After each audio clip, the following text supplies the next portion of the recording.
Welcome back to SoCal Outlander ATV.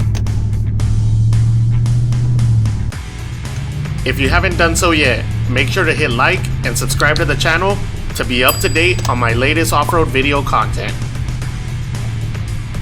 For this video, we're on our way to what I think is an awesome deal I stumbled upon. An upgrade I thought would be a little too rich for my pockets until now. I was able to find these OEM Can Am Beadlock rims for only $120. And that is a deal I cannot pass on. I would have preferred 14-inch wheels, but considering this set from factory would be about $1,200, these 12-inch rims will do just fine for my needs.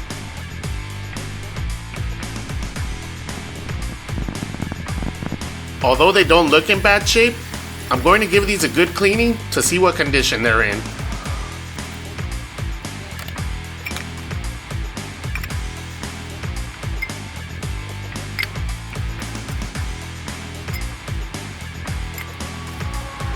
I grabbed my drill with 10mm socket to remove the bolts from the beadlocks on all rims.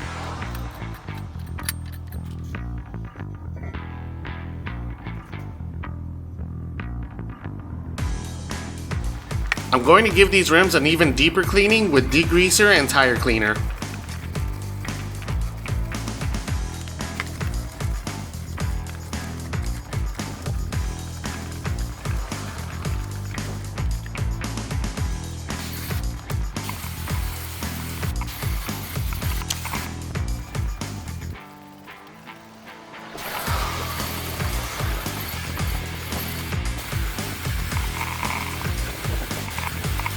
These flange nuts aren't the prettiest, but considering I would need 16 per wheel, I'm going to let them sit in this bucket of cleaner to reuse them later. And since these are 12-inch wheels, I'm going to need new tires as my current setup is running 14-inch OEM wheels. I purchased these SUNF brand tires that didn't break the bank at just under $300. I'll be running 25x8 in the front and 25x10 in the rear. But before we can install these tires, let's get these beadlocks and a few other parts to powder coating. My name is Joe Beadlocks from Precision Powder Coating. This is a powder coating shop. We do a lot of off-road upgrades on custom colors. We do big TVs, NS, Raider TVs, fencing, do structural work. In order to get a good quality, good finish on this, we would strip the original powder coat off. After chemical stripped it, we would sandblast it, media blast it, clean up the metal, get it practically brand new. After that, we would go through the prep work, either hand sanding it down with a 2020 grit, getting it smooth as finish. That way we get a gloss here or outcome on this, depending on what you choose as a color. And then we would apply a powder coat on them. Powder coat was definitely be a very durable alternative for just regular paint. Guarantee our stuff that we do here and guarantee that you take it home and you're not satisfied with it. No questions asked. Don't second guess yourself. Bring it back.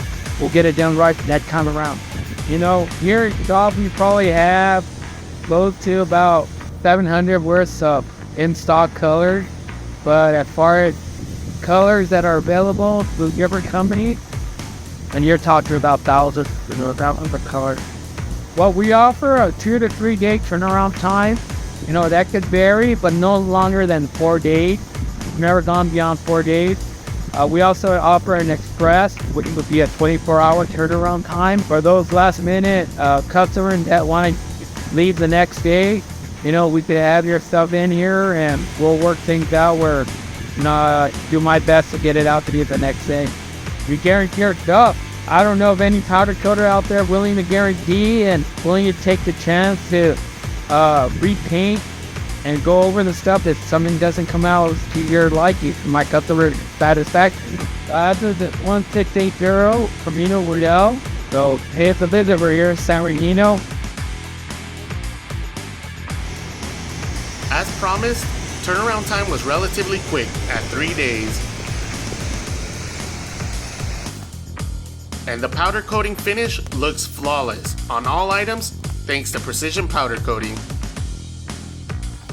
As for the rims themselves, I opted out to powder coat them and figured I'd give them a black spray can treatment as a cost-effective finish. But before I do that, first and foremost, I'm going to mask the beadlock screw holes. As for the rims themselves, the masking does not need to be perfect. As you can see, the beadlocks will cover these areas that are masked off. I placed the rim in a cardboard box for overspray and got to work with the aerosol spray can. Remember these beadlock screws? I also will be giving them a quick touch-up using the same paint method.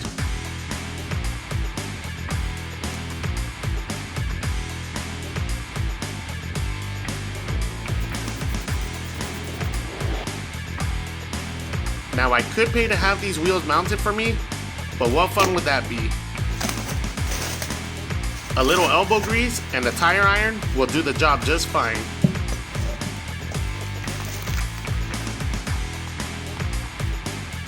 I'm not a pro, however, I'm using the curved end of the tire iron, and with a little patience, I managed to get the tire in place.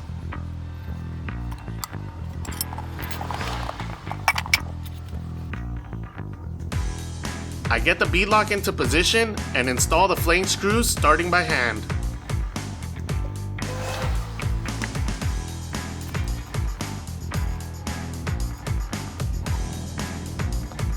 For this first sequence, I'm going to torque to 27 inch-pounds of force with a tolerance of 9 inch-pounds either way. It's important to tighten these screws in sequence and to specification. If you notice, I'm doing this in a sort of crisscross diamond pattern.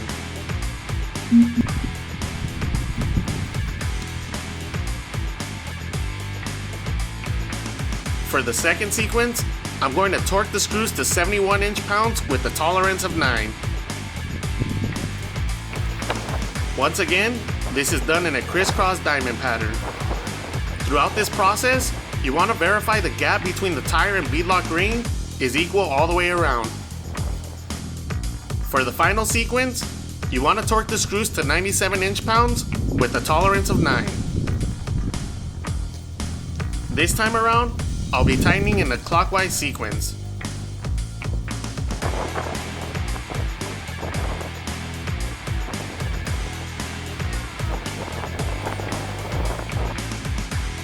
Do the same following sequences for all beadlock rims and tires. Per the tire specification, you want to inflate the tire to 28 psi max to seat the bead. However, when operating, it should be 14 psi max. These rims did not come with a valve core, so I'll be installing them with this valve core tool.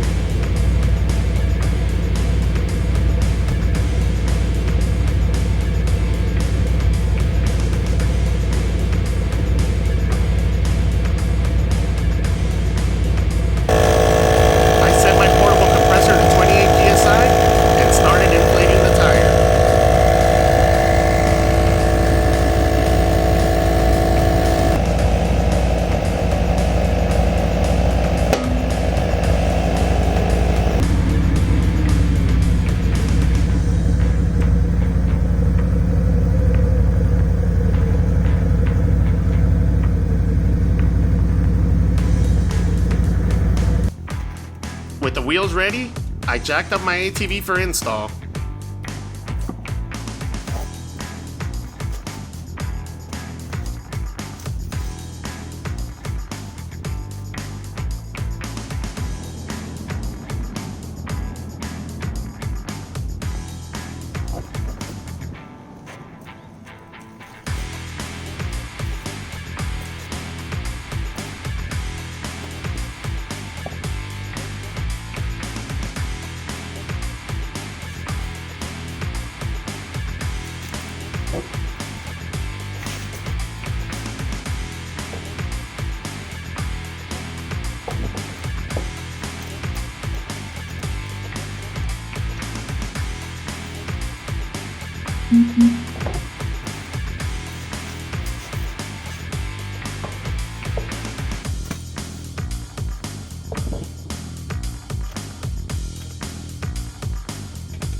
using your torque wrench, you want to tighten the wheel lug nuts to 59 foot-pounds of force.